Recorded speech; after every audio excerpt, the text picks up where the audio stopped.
तो नॉर्मली आपकी जो पीक है वो 11 बजे से लेके 1 बजे के दरमियान होती है। ठीक है, अगर इस ये पीक आपकी वाइड हो जाए, ठीक है, तो वाइड कैसे होगी, बल्कि आप चाहते हैं कि आपका जो एग्जिस्टिंग सिस्टम है वो ही आपको ज़्यादा प्रोड्यूस करके देते हैं, तो सबसे सस्ता सोल्यूशन है, क्योंकि आपने अगर ऑलरेडी लाखों रुपए का सिस्टम लगाया हुआ है तो अगर ज़्यादा बिजली बेचनी है तो इसका तरीका महज ये नहीं है कि आप एक और नया सिस्टम लगा दें। अगर है तो मैं आउटपुट 6 किलोवाट से ज़्यादा नहीं लूंगा, लेकिन 6 किलोवाट मैं कितनी देर तक लूंगा इस पर कोई कैद नहीं है। अस्सलाम वालेकुम, मेरा नाम बिलाल परवेज़ है।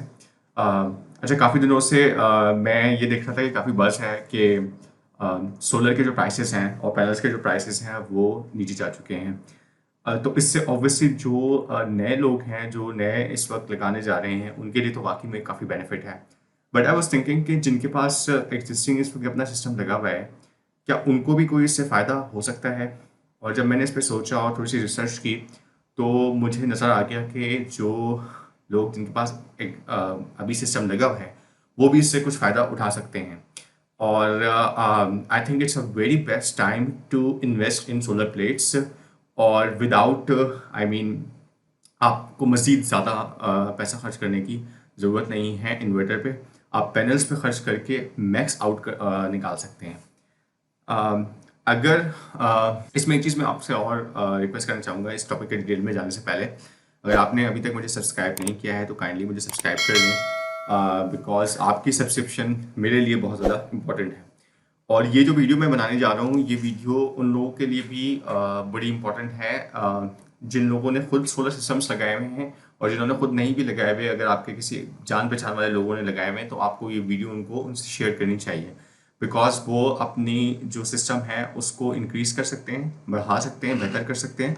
और ना सिर्फ बेहतर कर सकते हैं बल्कि उसके साथ साथ अगर आप वापडा या के इलेक्ट्रिक को बिजली बेचते हैं, तो अगर आप ये वीडियो देखेंगे और इस पर अमल करेंगे तो आप ज़्यादा बिजली उनको बेच पाएंगे, जो कि अल्टीमेटली आपको बेनिफिट देगा, गर्मियों में भी, बहुत ज़्यादा पीक गर्मियों में भी, और सर्दियों में भी। अच्छा, आपको याद होगा कपल ऑफ वीक्स अगो मैंने एक वीडियो शेयर की थी कि कौन से इन्वर्टर लिए जा सकते हैं अगर नेटवर्क्स मार्केट में अवेलेबल नहीं है, और उसमें मैंने डिफरेंट इन्वर्टर्स का कंपैरिजन किया था। अगर आपने वो वीडियो नहीं देखी तो वो वीडियो भी जाके देख सकते हैं, लेकिन उसमें इंपॉर्टेंट चीज़ ये थी कि मैंने एक एक्सेल फाइल भी आप लोगों से शेयर की थी। वो एक्सेल फाइल ये है। अब अगर इस एक्सेल फाइल में देखें तो मैंने आपको बताया था कि फ्रोनस वो वाहिद है जिसने मैक्स अरे की पॉसिबिलिटी बताई हुई है कि मैक्सिमम अरे कितनी हम उसमें लगा सकते हैं, और ये नॉर्मली डबल होती है उसके जो कि रेटेड आउटपुट होती है। बट अगर आप उसके अलावा भी देखें तो जो पीवी इनपुट उसने दी हुई है, यानी जितनी इनपुट आप उसको दे सकते हैं, वो मैक्स पावर, फ्रोनस और सोलर मैक्स ओनिक्स ने 9 किलोवाट दी हुई थी। और अगर हम बात करते हैं नाइट्रॉक्स की तो उसने 7.8 किलोवाट दी हुई थी। अब मैंने थोड़ा सा इस पे वर्किंग की और इस पे मैंने देखा कि इनकी डेटा शीट्स क्या कहती हैं और हम क्या एग्जैक्टली कर सकते हैं। अब अगर आप एक चीज़ नोटिस करें तो आप ये देखेंगे कि अगर हम बात करते हैं पीवी इनपुट रेंज की तो यहाँ पे 110 टू 550 वोल्ट दी हुई है। और एक और चीज़ होती है MPPT range, this is very important. Now अगर एमपीपीटी रेंज देखते हैं तो 520 तक है, लेकिन हम इसकी देखते हैं मैक्स पावर वोल्टास की तो 425 तक है। लेकिन अगर आप मैक्स पीवी इनपुट देखें तो फ्रोनस और इन दोनों की 9 किलोवाट है। अब ये किस तरह से पॉसिबल है? 9 किलोवाट इन लोगों ने कैसे पॉसिबिलिटी कह दी है? और अगर आपके पास ये वाले इन्वर्टर्स नहीं है, फॉर एग्जाम्पल आपके पास इन्वर्क्स लगा हुआ है, इन्वर्क्स इन मैक्सिमम इनपुट्स पे नहीं प्ले कर रहा होता, तो अगर आपके पास इन्वर्क्स लगा हुआ है तो आप किस तरह से वर्कआउट कर सकते हैं, या ये भी अगर इन्वर्टर्स लगे हुए हैं और आपके पास प्लेटें इस वक्त 6 किलोवाट की लगी हुई हैं, तो किस तरह से आप काम कर सकते हैं मैक्सिमम आउटपुट जनरेट करने के लिए। बिकॉज ये बात कंसिडरेशन में रखें कि इस वक्त हमारे पास जो मार्केट में अवेलेबल हैं प्लेट्स, वो काफ़ी सस्ती मिल रही हैं। तो अगर मुझे पैसे लगाने होंगे इस वक्त, तो मैं एक एडिशनल सिस्टम लगाने के बजाय अगर कोई ऐसा तरीका हो कि जिससे मैं एडिशनल प्लेट्स परचेज करके और उससे मज़ीद पावर जनरेट करूं और के इलेक्ट्रिक या वापडा को बेच पाऊं, तो that would be a good idea. अब इसमें मैंने किया ये है कि मैंने निकाली है, let me show you here. हम डेटा शीट देखें तो वेरॉन 2 की जब हम डेटा शीट देखते हैं तो वेरॉन 2 की डेटा शीट में हमें M P P T charger जो है उसकी रेंज जो है वो 120 से 430 VDC है। अच्छा, दूसरा इंपॉर्टेंट जो पैरामीटर होता है वो होता है मैक्सिमम सोलर इनपुट, और वो है 27। अब ये दो नंबर आप याद रखिएगा, 120 टू 430 वोल्ट्स और 27 एम्पेयर, इन दोनों को हमने अपने पास लिख लिया है। Let me show you here. Maximum MPPT हमारे पास है 120 से 430, और मैक्सिमम सोलर इनपुट करंट है 27 एम्पेयर। जितने भी लोग हैं जो खुद इंस्टॉल कर रहे हैं या जो इंस्टॉलर हजरात हैं, वो इस बात को जानते हैं कि ये दो नंबर्स बहुत ज़्यादा इंपॉर्टेंट होते हैं किसी भी सिस्टम को इंस्टॉल करते हुए, और ये डिसाइड करते हुए कि किस तरह से हम सोलर में सीरीज बनाएंगे, पैनल बनाएंगे, या एरेस को कैसे सेट करेंगे। अब इसमें हम करेंगे ये कि आप ये देखें कि आपके पास अगर 550 वॉट की प्लेट्स हैं, और 550 वॉट की प्लेट्स को आप मैक्सिमम कितना लगा सकते हैं, मैक्सिमम पूरा सिस्टम मैंने यहाँ पे बना दिया है, ताकि जो इंस्टॉलर्स आते हैं वो भी देख के इस पे काम कर सकें, और जिसके पास अगर अपना सोल्यूशन है या अपना उसने घर पे खुद इंस्टॉल किया है तो वो भी देख सके।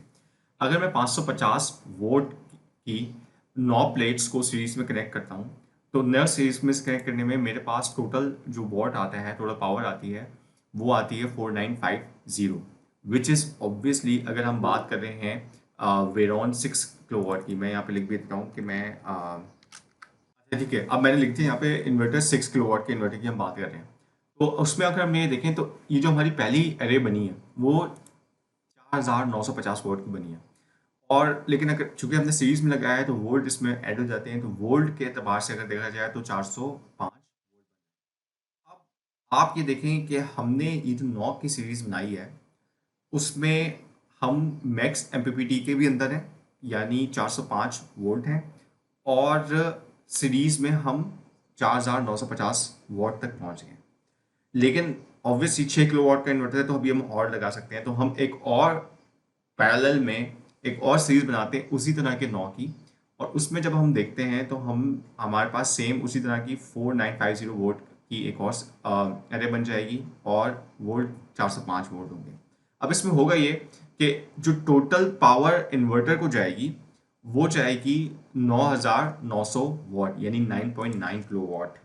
और आप इसमें देखें चूंकि ये पैरेलल में कनेक्ट हैं ये दोनों, तो आपके पास जो वोल्ट है वो सेम रहता है, तो वोल्टेज जो है आपके पास 405 रहेगा, जो कि मैक्स एमपीपीटी के अंदर ही है। लेकिन इसमें एक और चीज़ इंपॉर्टेंट होती है कंसीडर करने वाली, वो होती है टोटल करंट।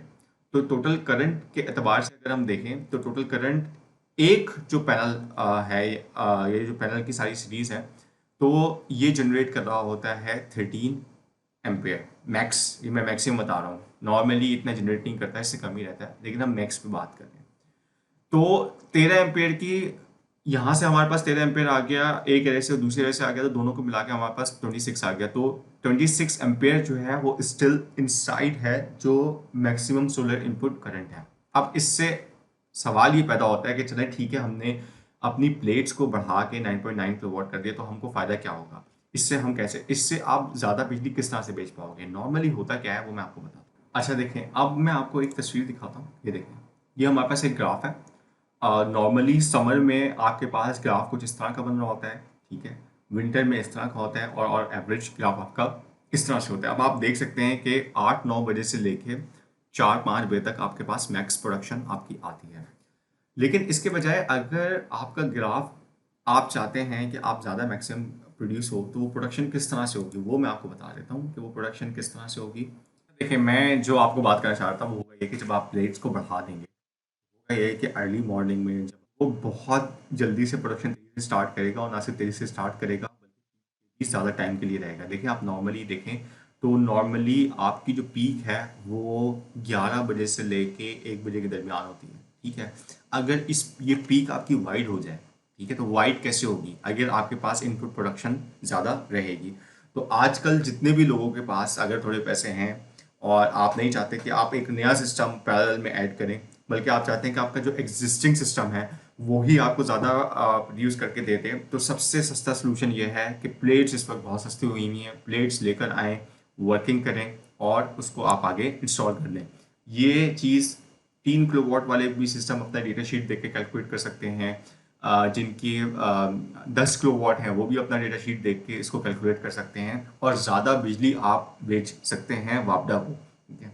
क्योंकि आपने अगर ऑलरेडी लाखों रुपए का सिस्टम लगाया हुआ है तो अगर ज़्यादा बिजली बेचनी है तो इसका तरीका महज ये नहीं है कि आप एक और नया सिस्टम लगा दें, बल्कि जो एग्जिस्टिंग सिस्टम है उसके भी कॉन्फ़िगरेशन को प्रॉपर्ली यूज़ करते हुए आप ज़्यादा पैसे बना सकते हो या ज़्यादा बिजली पैदा कर सकते हो और ज़्यादा बेच सकते हो। कोई आपके पास अपर लिमिट या टैप तो है नहीं उसका, क्योंकि आपके पास जो टैप होता है या जो बाइंडिंग चीज़ें होती हैं वो होती है आउटपुट की।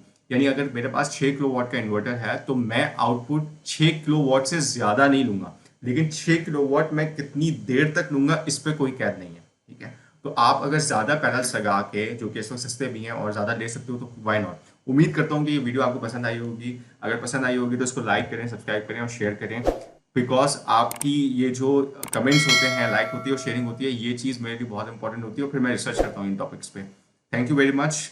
मिलेंगे अगले वीडियो पे। अल्लाह हाफिज़।